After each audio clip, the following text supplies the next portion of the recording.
Sebuah musola di Desa Sukamakmur, Kabupaten Bogor, Jawa Barat ambruk. Ya, pemirsa, puluhan warga yang terluka ini langsung dievakuasi petugas gabungan.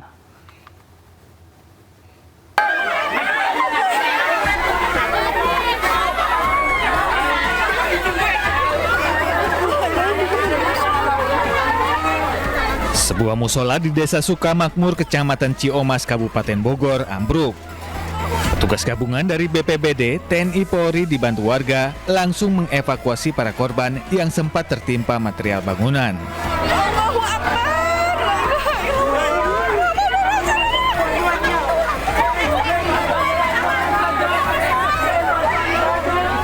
Saat kejadian, ada 150 warga yang berada di dalam musola yang sedang mengikuti peringatan Maulid Nabi dari Majelis Taklim As-Sohibiyah. Karena kelebihan kapasitas, akibatnya bangunan 2 lantai tersebut ambruk. Seluruh jemaah yang hadir tertimpa bangunan musola.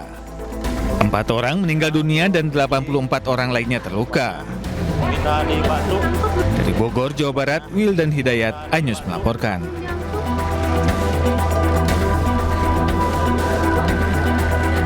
Sementara itu, pemirsa, 4 orang meninggal dunia dan 84 orang terluka setelah sebuah musola di Kabupaten Bogor ini yang sedang digunakan menggelar acara Maulid Nabi ambruk. Ya, puluhan korban luka juga menjalani perawatan di Rumah Sakit Umum Daerah Kota Bogor. Hiji ambulan dari Desa Rahayu.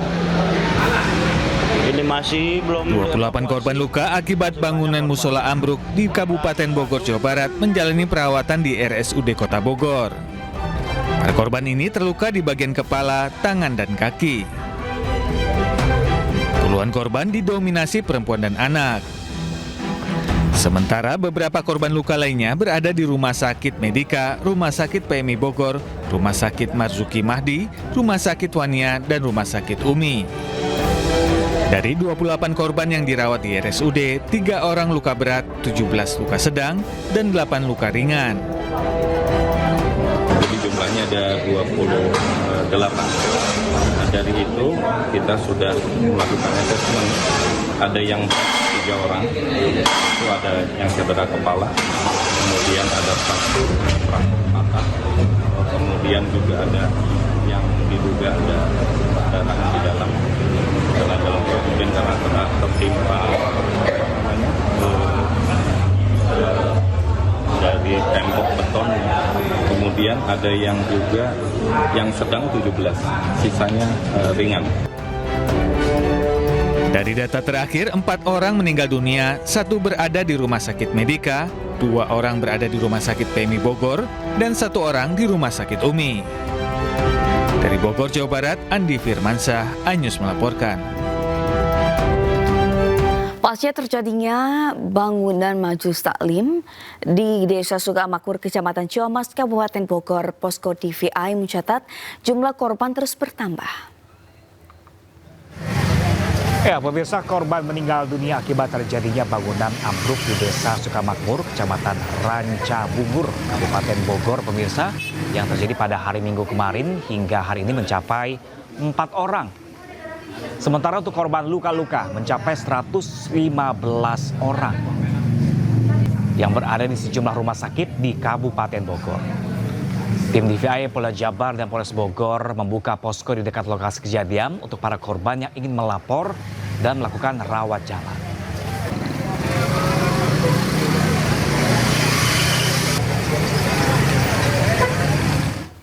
Dan pemirsa, untuk mengetahui informasi terkini dari peristiwa ambruknya musola yang menewaskan 4 orang, kita bergabung dengan rekan Wildan Hidayat dari lokasi dan Andi Firmansyah dari RSUD Bogor. Ya, kita ke Wildan terlebih dahulu, pemirsa. Selamat pagi rekan Wildan. Rekan Wildan, mungkin bisa Anda sampaikan kepada kami seperti apakah kondisi Majelis Taklim yang ambruk kemarin saat ini seperti apa? Ya, baik Pram dan juga pemirsa, untuk diketahui hingga saat ini kondisi di tempat saya berdiri ini adalah di mana peristiwa terjadinya ambruknya sebuah Majelis Taklim yang menewaskan 4 orang dan juga puluhan orang luka-luka. Dan hingga saat ini terlihat bahwa sampai saat ini dari pihak tim DVI Polda Jabar sudah membuka pos antemortem yang di mana membuka pos kesehatan juga bagi masyarakat yang memang mengalami luka-luka dan ingin dibawa ke rumah sakit. Dan juga untuk diketahui saat ini pihak dari daerah Kabupaten Bogor, dari TNI, Polri, serta jajaran sedang melakukan identifikasi bagi masyarakat yang mengalami luka-luka untuk sejumlah rumah sakit yang hingga saat ini pun Pram ada yang sudah dirujuk ke rumah sakit di wilayah Jakarta. Pram, demikian. Ya, Raka Wildan, ditampak di dalam televisi dari kamera Anda ini banyak sekali rombongan warga di sana. Kalau boleh Anda ceritakan apa yang menyebabkan hingga hari ini masih ramai di sana, Raka Wildan? Ya, Pram, hingga hari ini dari pihak Dinas Kesehatan maupun instansi terkait masih melakukan identifikasi beberapa korban yang memang belum terdata, seperti yang mengalami luka patah dan juga yang harus dirujuk ke sejumlah rumah sakit. Sama rumah sakit yang memang di Bogor tidak dapat memberikan fasilitas kesehatan yang ada di wilayah Bogor ini. Demikian, Pram. Ya, selain belum teridentifikasi, apakah masih ada juga laporan orang hilang misalnya di sana dan atau mungkin masih ada yang tertimpa runtuhan bangunan di sana atau seperti apa, Rekan Wildan? Ya, Pram, sebetulnya sejak kemarin sore untuk pencarian korban sudah tidak dilakukan lagi, mengingat sudah teridentifikasi seluruh korban yang total dari yang ada di majelis tersebut yaitu sekitar 117 orang. Dan 4 diantaranya meninggal dunia. Terakhir perlu disampaikan juga, Pram, bahwa Ibu Yulia, warga Kampung Capus, meninggal pada hari Minggu malam, Pram. Kalau saat ini kondisi bangunan seperti apa di sana? Apa puing-puing sudah seluruhnya dibersihkan oleh tim gabungan, Rekan Wildan? Sejak kemarin petang, Pram, bangunan yang semula ambruk sudah dihancurkan oleh petugas, mengingat takut khawatir membahayakan orang lain dan juga masyarakat sekitar. Hingga saat ini bangunan sudah dihancurkan, Pram.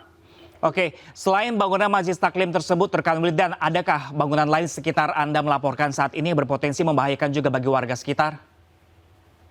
Ya, Pram, mengetahui bangunan Majelis Taklim ini memang berada di ketinggian tebing yang memang berada di wilayah dataran tersendiri, Pram.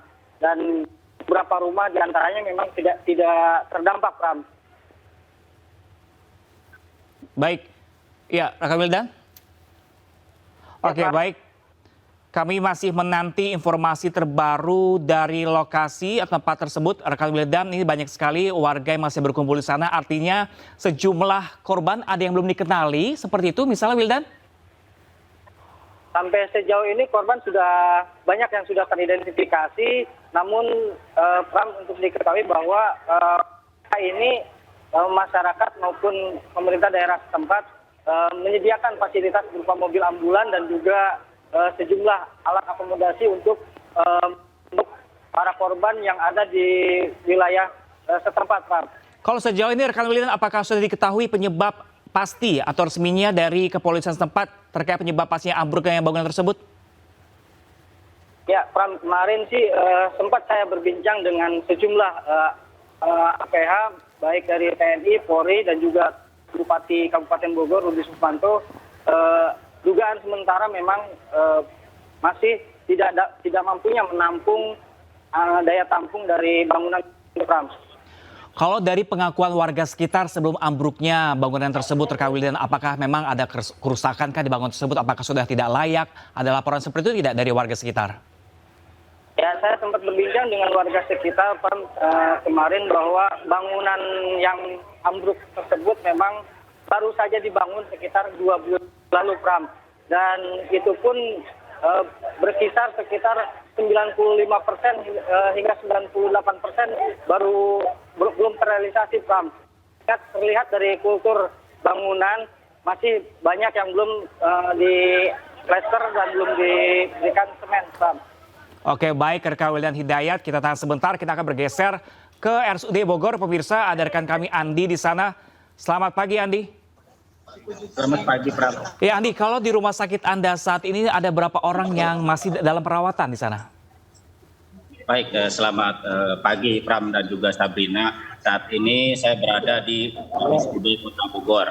Memang berdasarkan data dari pihak rumah sakit, ada sekitar 42 orang yang dirawat di rumah sakit di tempat saya melaporkan saat ini. Memang dari 42 orang ini yang tersisa yang dirawat di rumah sakit ada 14 orang yang saat ini tengah menjalani perawatan. Dari 14 orang itu, 3 diantaranya dirujuk ke Rumah Sakit Cipto Mangunkusumo yang berada di Jakarta. Ketiga korban tersebut karena mengalami luka yang cukup serius, jadi harus ditangani di rumah sakit yang memerlukan peralatan yang cukup. Sementara dari pantauan kami di Rumah Sakit RSUD ini, 2 orang masih berada di observasi di ruang IGD RSUD, sedangkan untuk 11 lainnya sudah masuk dalam ruang rawat inap dalam proses perawatan rumah sakit. Dari pantauan kami tadi di lapangan, kami mendapat informasi dari pihak rumah sakit bahwa ada Gubernur Jawa Barat, Deddy Mulyadi, sempat menjenguk para korban yang tengah menjalani perawatan di rumah sakit. Dan KDM juga sempat menyampaikan bahwa peristiwa itu terjadi akibat banyaknya orang yang berada di pengajian Majelis Talim sehingga menyebabkan bangunan tersebut ambruk. Dan Gubernur juga menyampaikan bahwa tadi dari pihak rumah sakit bahwa seluruh biaya pengobatan para korban yang tersebar di beberapa rumah sakit baik puskesmas maupun klinik biayanya ditanggung oleh Provinsi Jawa Barat. Bram. Oke. Ya. Andi, bagaimana dengan pengobatan atau biaya pengobatan bagi korban yang dirujuk ke RSCM Jakarta? Untuk baik Sabrina, sementara untuk korban yang dirujuk ke rumah sakit yang ada di Jakarta, nanti pihak Rumah Sakit RSUD Kota Bogor akan melakukan koordinasi dengan pihak rumah sakit yang ada di Jakarta untuk memberitahukan bahwa semua pengobatan dari Rumah Sakit RSUD maupun di situ semuanya akan ditanggung oleh Provinsi Jawa Barat, Sabrina. Iya, sekitar 14 orang masih dalam perawatan di RSUD Bogor. Di sana rekan Andi, mungkin bisa Anda sampaikan juga luka-luka apa saja mereka alami di sana dalam perawatan di sana? Baik, Pram, dari pantauan kami di rumah sakit, memang rata-rata pasien korban majelis ambruk ini menderita luka di bagian tangan, kaki, dan juga kepala. Memang yang terberat itu ada di bagian kepala, sehingga 3 orang itu yang luka berat dirujuk ke rumah sakit yang ada di Jakarta. Memang untuk yang 2 orang ini masih ada observasi di IGD, sedangkan yang 11 itu kan sudah dalam perawatan rawat inap. Artinya kondisinya sudah mulai membaik, sudah tertangani oleh pihak rumah sakit. Pram. Iya, selain orang dewasa yang dirawat di rumah sakit Anda melaporkan saat ini, apakah ada balita juga yang ikut dirawat di sana, rekan Andi? Ya, memang benar Pram, ada seorang balita berusia sekitar 2,5 tahun ini. Pasien ini menderita yang cukup serius di bagian kepala dan saat ini tengah mendapat perawatan di ruang NICU gitu. Emang memerlukan perhatian khusus karena emang lukanya yang cukup serius sehingga emang ini ada perhatian dari pihak rumah sakit sehingga penanganannya harus intensif untuk balita yang saat ini berada di ruang ICU. Memang selebihnya yang dirawat ini kebanyakan pasien dewasa yang ibu-ibu maupun lansia, Pram. Ya. Artinya di rumah sakit Anda melaporkan saat ini masih ada sejumlah pasien yang dalam kondisi kritis seperti itu, rekannya Andi? Artinya untuk penanganan yang cukup serius, terutama yang bagi balita yang berusia 2,5 tahun ini, memang menderita yang di bagian kepala.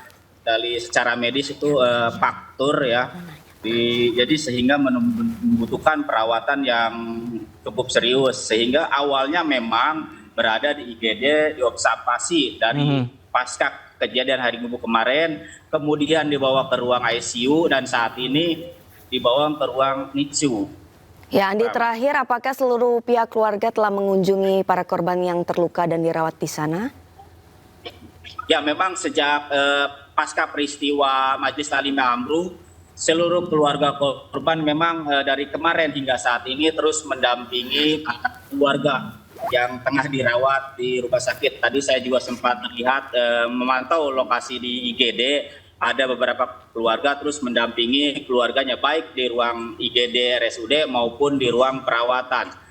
Untuk diketahui sendiri juga bahwa seluruh pengobatan informasikan kepada masyarakat yang menderita luka yang tersebar di beberapa rumah sakit, seluruh biaya akan ditanggung oleh pemerintah Provinsi Jawa Barat. Baik, rekan Andi Firmansyah melaporkan langsung dari RSUD Bogor, dan tadi sebelumnya dari rekan kami Wildan Hidayat langsung dari TKP di Sukamakmur. Terima kasih rekan-rekan, kami masih menanti update terbaru dari Anda dan selamat bertugas kembali. Sementara itu pemirsa, Menteri Agama Nasaruddin Umar menjenguk korban musola ambruk di RSUD Kota Bogor. Ya, Menak berjanji akan merenovasi musola yang ambruk.